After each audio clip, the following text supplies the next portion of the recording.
بچوں کے حوالے سے، بچوں کی نسل کے حوالے سے ایک اور میں بیان کر دوں یہاں پہ کہ ہم کہتے ہیں کہ علامہ اقبال نے پاکستان کا خواب دیکھا، اور جیسے کہ آپ بچوں کو معلوم ہوگا کہ الہ آباد میں جب صدارتی خطبہ علامہ اقبال نے 29 دسمبر 1930 کو پیش کیا تو اس کے اندر ایک آزاد اسلامی ریاست کا مکمل نقشہ کھینچ دیا۔ کیا علامہ نے 1930 میں ہی پاکستان کا نقشہ پیش کیا؟ نہیں، علامہ تو شروع سے ہی مسلمانوں کی ایک بچوں کی ایک نظم گائے اور بکری علامہ نے جب لکھی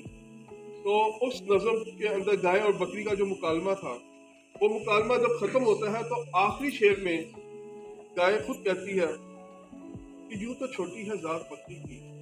مگر دل کو لگتی ہے بات بکری کی۔ تو کیا چیز؟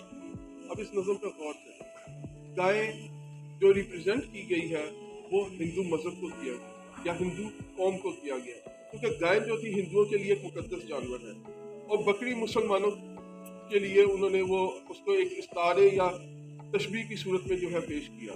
اور ان دونوں کا جب مکالمہ ہوا تو بکری نے اپنے آپ کو منوایا کہ میری بھی کوئی ذات ہے، میری بھی حیثیت ہے، اور گائے نے اس چیز کو کہا کہ جو بکری بات کرتی ہے یہ بھی بات ٹھیک ہے، لیکن اس کی ذات چھوٹی ہے لیکن یہ بات بالکل ٹھیک ہے۔ یہ علامہ نے بنیاد رکھ دی تھی ایک آزاد اسلامی ریاست،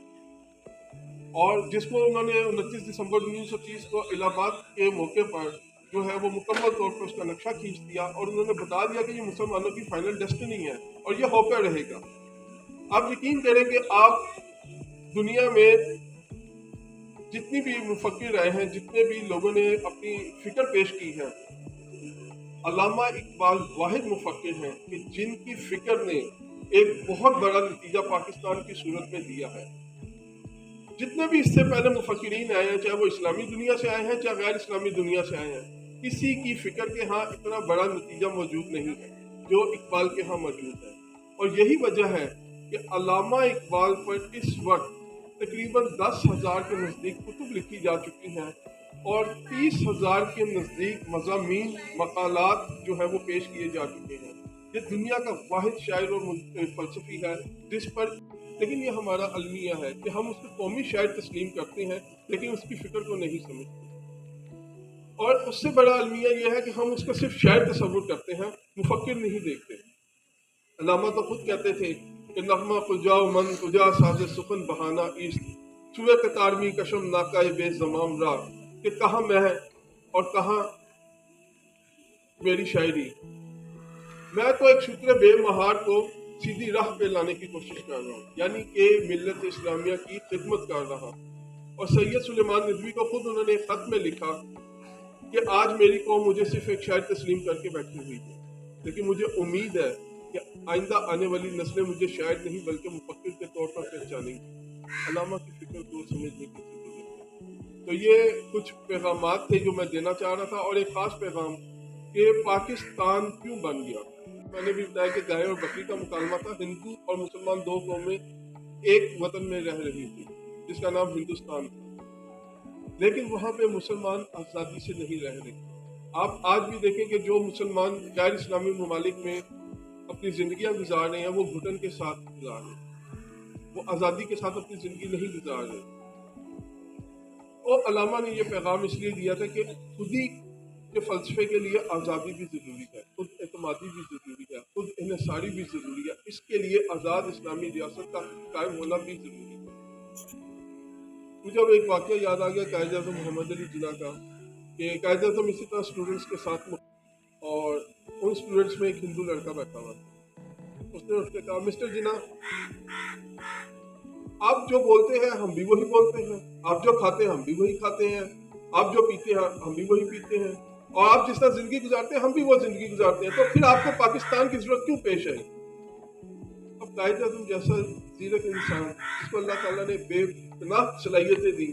وہ کچھ دیر خاموش رہے، اس کے بعد مسکرائے۔ آپ نے پیچھے کھڑے ہوئے لڑکوں کو اشارہ کیا کہ مجھے پانی کا ایک گلاس دے۔ قائد اعظم کے پاس وہ گلاس آیا، آدھا انہوں نے گلاس پیا، آدھا چھوڑ دیا۔ اس لڑکے کو کہا کہ ادھر آؤ، یہ آدھا پانی کا گلاس تم پی لو۔ اس نے کہا نہیں، آپ مسلمان ہیں، میں ہندو ہوں، میں آپ کا جھوٹا پانی نہیں پی سکتا۔ قائد اعظم نے کہا ہم اس لیے پاکستان چاہتے ہیں۔ اور وہی گلاس آپ نے جب پیچھے پیش کیا، پیچھے کھڑے ہوئے لوگوں میں سے ایک لڑکے نے آگے ہاتھ بڑھایا، قائد اعظم نے جھوٹا پانی پی لیا۔ وجہ ہے آپ کو سمجھنے کی کہ ہم اسلامی ریاست میں کیوں رہ رہے ہیں۔ آج آپ خبریں دیکھیں تو آپ کو انڈیا میں رہنے والے مسلمانوں کا حال معلوم ہو جائے گا، کشمیر کے اندر جو حالات ہیں وہ بھی معلوم ہو جائیں گے، فلسطین کے اندر کے حالات بھی معلوم ہو جائیں گے، کچھ سال پہلے تو برما کے حالات بھی سب کے سامنے تھے۔ تو یہ اسلامی ریاست کے اندر رہنا یہ اللہ تعالیٰ کی ایک خاص جو ہے آپ کے اوپر مہربانی ہے، کیونکہ آپ اپنی 2-3 نسلیں پہلے چلے جائیں تو جو آپ کے بزرگ تھے وہ ہندوستان میں جس طرح زندگی گزار رہے تھے وہ سب کے سامنے ہے۔ اور کیا وجہ تھی کہ جب پاکستان بن گیا تو بزرگوں نے ہجرت کی، جو کہ ابھی تک کہتے ہیں کہ اس دنیا کی سب سے بڑی جو ہجرت ہے تاریخ وہ ہندوستان کے مسلمانوں نے کی، کیونکہ وہ جانتے تھے کہ اگر وہ ہندوستان میں رہیں گے تو ان کے ساتھ مستقبل میں کیا کچھ ہوگا، اس لیے وہ اپنا گھر بار مال سب کچھ چھوڑ کے، حتیٰ کہ عورتوں نے اپنی عزتیں بھی لٹائی اس وطن کی خاطر کہ یہ آزاد اسلامی ریاست قائم ہو جائے، اور وہ قائم ہوئی۔ اور جب قائد اعظم نے 23 مارچ 1940 کی قرارداد لاہور، جس کو قرارداد پاکستان کہا جاتا ہے، اس میں جب خطاب کیا تو آج جس جگہ مینار پاکستان موجود ہے یہاں پہ قائد اعظم کا اسٹیج تھا، مدفن ہے، وہاں اس کی طرف اشارہ کر کے قائد اعظم نے کہا کاش آج اقبال زندہ ہوتے تو وہ دیکھتے کہ ہم نے ان کا خواب پورا کر دیا۔ ابھی نہیں تھے لیکن قائد اعظم کو یقین ہو چلا تھا کہ اب آزاد اسلامی ریاست قائم ہو کر رہے گی، کیونکہ جس کی بنیاد علامہ اقبال نے اپنی فکری جو ہے وہ دے دی تھی، اور علامہ نے ہی قائد اعظم کو مسلمانوں کی رہنمائی کے لیے چنا۔ یہ بھی ایک خودی کا درس ہے کہ جب پوچھا گیا، فضل علی راجہ نے پوچھا کہ اقبال آپ جو خودی کا راگ اتنا الاپتے ہو، کیا آپ کی نظر میں کوئی ایسا شخص ہے جو آپ کی اس خودی کے فلسفے میں پورا اترے؟ تو اقبال نے کہا ہاں، مسٹر جناح، یہ وہ شخص ہے جس کو نہ تو کوئی خرید سکتا ہے نہ یہ کسی کے آگے جھک سکتا ہے، اور تاریخ گواہ ہے کہ قائد اعظم کا انتخاب اقبال نے جب کیا تو وہ بالکل ٹھیک انتخاب تھا۔ آخر میں ایک مرتبہ پھر آپ کی اسکول انتظامیہ کا اور مس عرفہ رشید کا شکر گزار ہوں کہ جنہوں نے اپنا مجھے دعوت دی اور ایک خوبصورت بزم اقبال سجائی یوم اقبال کی مناسبت سے۔ یقین کریں کہ بچوں کا جو جذبہ ہے اقبالیات کے حوالے سے وہ بڑا قابل دید ہے، اور اتنے اچھے ٹیبلو اور ایسی نظموں پہ ٹیبلو پیش کیے گئے کہ ان نظموں پہ ٹیبلو میں نے پہلے نہیں دیکھے تھے کبھی۔ میرا یہی خیال تھا کہ بچوں کی نظموں کے اوپر ہی ٹیبلو ہوں گے، لیکن وہ ساری فکری نظمیں تھی اقبال کی کہ جن کے اوپر یہاں پہ ٹیبلو پیش کیا، اور بچوں نے بڑے اچھے انداز میں ٹیبلو پیش کیے۔ جو محنت کی گئی ہے وہ واقعی دل و جان سے کی گئی۔ میرا سوال یہ ہے کہ اقبال کا مرد مومن کیا ہے؟ دیکھیے ابھی جب مرد مومن کی جو اقبال نے صفات بیان کی ہیں وہ وہی صفات ہیں جو خودی کے حوالے سے جو یہاں پہ کلام پڑھا گیا تھا کہ خودی کا سیر نظر۔ اب وہ خودی جو ہے وہ معرفت ذات یا معرفت الہی ہے کہ جب وہ مومن اس ذات کو حاصل کر لیتا ہے تو وہ کسی اور کے آگے جھکنا پسند نہیں کرتا، وہ صرف اس ذات کے آگے ہی جھکنا پسند کرتا ہے، اور اس ذات تک پہنچنے کے لیے وہ تمام خصوصیات مرد مومن کی کہ وہ سچا ہوتا ہے، دیانتدار ہوتا ہے، جھوٹ نہیں بولتا، احکام الہی کا پابند ہوتا ہے، یہ وہ خوبیاں ہیں جو مرد مومن کی ہے۔ اور جو یہاں پہ نظم پیش کی گئی کہ ہر لہجہ ہے مومن کی نئی شان نہیں آن، گفتار میں کردار میں اللہ کی برہان، یعنی کہ گفتار میں اور کردار میں، یعنی کہ تو سارے مسلمان اس جگہ پہ آ گئے تھے، لیکن کچھ مسلمان انڈیا میں ہی رہ گئے، وہ بھی ہے۔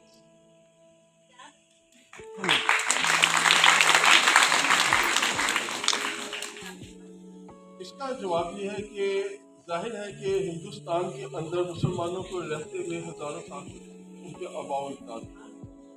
اور کچھ مسلمانوں کے علاقے ایسے ہیں کہ جہاں پر شریعت ابھی بھی ہے، اور وہاں سے پاکستان کی طرف آنا ان کے لیے آسان نہیں تھا کہ اپنے بالکل اپنا گھر بار کاروبار وغیرہ کو چھوڑ دیں۔ ہاں، جو مسلمان یہ سمجھتے تھے کہ وہ مستقبل میں آزاد اسلامی ریاست کے اندر اپنی زندگیوں کو اچھے طریقے سے گزار سکیں گے وہ آئے۔ کچھ لوگوں نے پاکستان کی مخالفت بھی کی، اور قائد اعظم نے اس وقت کہا تھا کہ جو لوگ پاکستان کی مخالفت کر رہے ہیں ایک وقت آئے گا کہ ان کو اس چیز کا احساس ہوگا کہ وہ آزاد اسلامی ریاست میں کیوں نہیں گئے۔ تو آج وہ وقت ہندوستان میں ہم دیکھ رہے ہیں کہ وہاں کے مسلمان بھی اپنی آزادی کی تحریکوں کو جاری رکھے ہوئے ہیں کہ ہم کاش قائد اعظم علامہ اقبال کے دوست کیسے بنے؟ یہ اچھا سوال ہے۔ جیسے آپ کی شرٹ کے اوپر 2 لائن کی بنے ہوئے ہیں ایسے بنے۔ علامہ اقبال سے قائد اعظم کی ملاقات پہلی دفعہ جو ہوئی تھی وہ لندن میں ہوئی تھی گول میز کانفرنس کے موقع پر، اور علامہ اقبال نے قائد اعظم کو پیغام دیا کہ آپ ہندوستان تشریف لائیں، کیونکہ ہندوستان کے مسلمانوں کو آپ جیسے عظیم رہنما کی ضرورت ہے۔ اس کے بعد علامہ اقبال واپس ہندوستان آگے، قائد اعظم دل کی وزیر تھے۔ علامہ اقبال نے خطوط لکھے قائد اعظم کو، 19 خط ہمیں کتابوں میں ملتے ہیں، اور یہ وہ تمام خط ہیں جو قائد اعظم نے اپنی زندگی میں ہی کتابی صورت میں خود فارورڈ لکھ کے شائع کروا دیے تھے، اور قائد اعظم نے کہا تھا کہ اقبال میرے سچے دوست ہیں جنہوں نے میری رہنمائی فرمائی ہے، میں تو ان کی فکر کا ایک ادنا سپاہی ہوں۔ سر میرا آپ سے سوال ہے کہ جو علامہ اقبال نے اپنی شاعری لکھی تھی اس میں ایسی کیا باتیں تھیں کہ مسلمانوں میں خودی کا جذبہ پیدا ہوا، مسلمان سارے آپس میں مل جل گئے، اس میں ایسی کیا باتیں تھیں؟ اس کی میں نے ابھی جس طرح بیان کیا ہے کہ علامہ نے خودی کا جو فلسفہ دیا تھا وہ قرآن سے تھا، اور علامہ اقبال کو ہم قرآن کا شاعر ہی کہتے ہیں۔ علامہ کی فکر جو ہے وہ ساری قرآنی تعلیمات پر مبنی ہے، اور کیونکہ قرآن کی بھی تعلیم ایسی ہے کہ جو تا قیامت رہے گی،